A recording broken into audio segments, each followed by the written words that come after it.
i shkollon po, i ngritun, me tituj, me pozit, po njeri si je. Dhe kjo neve na mungon shumë. Shumë ma mirë t'jesh njeri, mandet me tituj dhe shkollë, se sa t'jesh i shkollon edhe jo njeri. Sepse, besoj që nuk do të preken njerëzit, po do t'a them këtë fjalë, për qes 2 pika, të shkollum ka edhe në përshtaz edhe shpez. Po njeri nuk është. Dhe kur njeri u njeri dhe i shkollum dhe i ngritun moralisht dhe me edukat të lartë dhe me shkollë, unë besoj që këto dyja bëjnë mrekulli. Thove pak marrë disa fjalë për nonën. Është një thonje mirë filozofike, thotë nona është personi i vetëm që do fëmijën e vet ende pa e parë. Unë e kam folë shumë në emissione tjera për nonën dhe ndoshta nganjëherë më kanë me disa Facebook anonim kanë shkruajtur pse veç nonës po jep. Se jo gruz. Jo, po pse nonën ka shumë po e ngrit, edhe kom ditë me automatizëm që ai person nuk ka lënë mirë me nonën e vet. Për ndryshe, po të kish kalu mirë me nonën, kishte me thonë, hoq, faleminderit se na ke motivu për mi dash nonën. Unë besoj që njeriu mas shumti që gëzon respekt dhe dashuri dhe fjala jote në fëmijëri dhe në rini dhe duke u plak edhe në pleqni, oj nanë ka me kanë. Of nanë. Edhe ma e omer se nana nuk ka. Si fjalë dhe sa do me ka një vjetër, sa do me ka në mosh, kur e ki nanën gjallë, ngrëtësia e saj, të durët e saj, të ftyra e saj, të trupi e saj, duket sikur se me qenë pra fëmi, se për nanën një fëmi gjithë. Dhe nanës nuk u zëmi thonë as of, as babes. Po Islami i ka dhënë të drejtë më shumë nanës se sa babes. Dhe shumë prej atyre të cilët kanë thënë që feja islame i ka bë të pa drejtë gruz, është një rënë e madhe, është një ignorancë e atyre njerëzve që thonë se Islami më shumë e ka ngrit gruan, nanën, vajzën, se sa burrin, baben, djalin ose triun.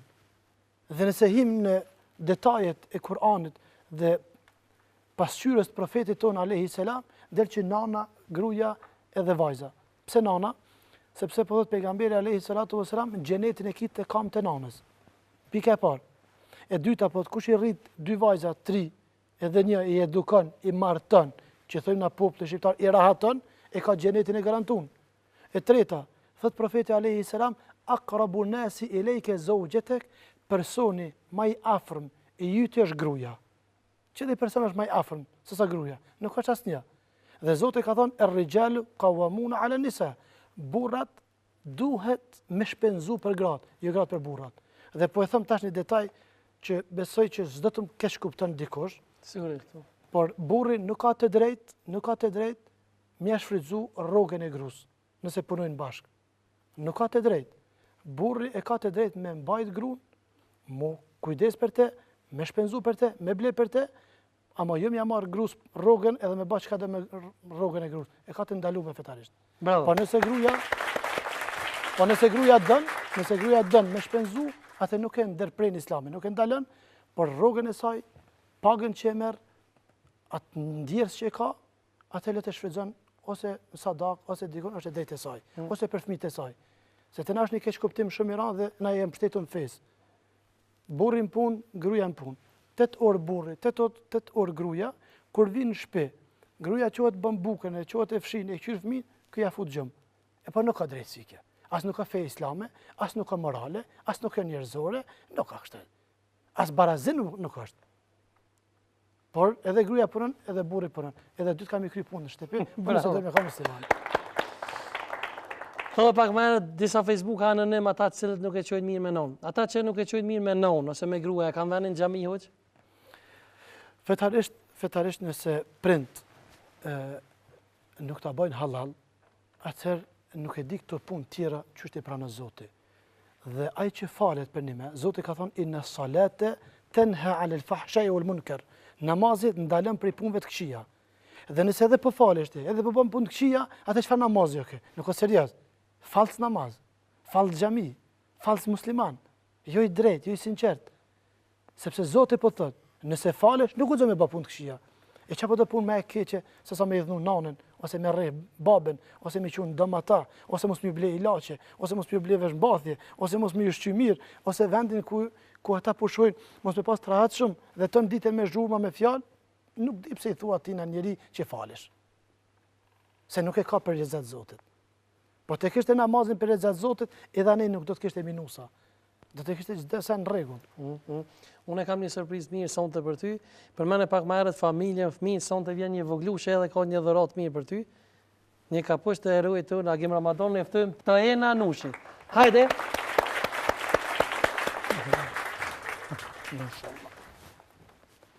Me doja të kini s'është e vogël. Bravo, ulëm.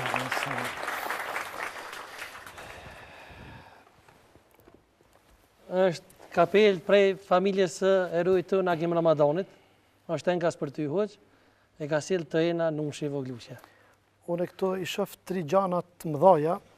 Gjana e parë ose gjaja e parë është që ajo figura e këtij burrit më duket që është harrutena.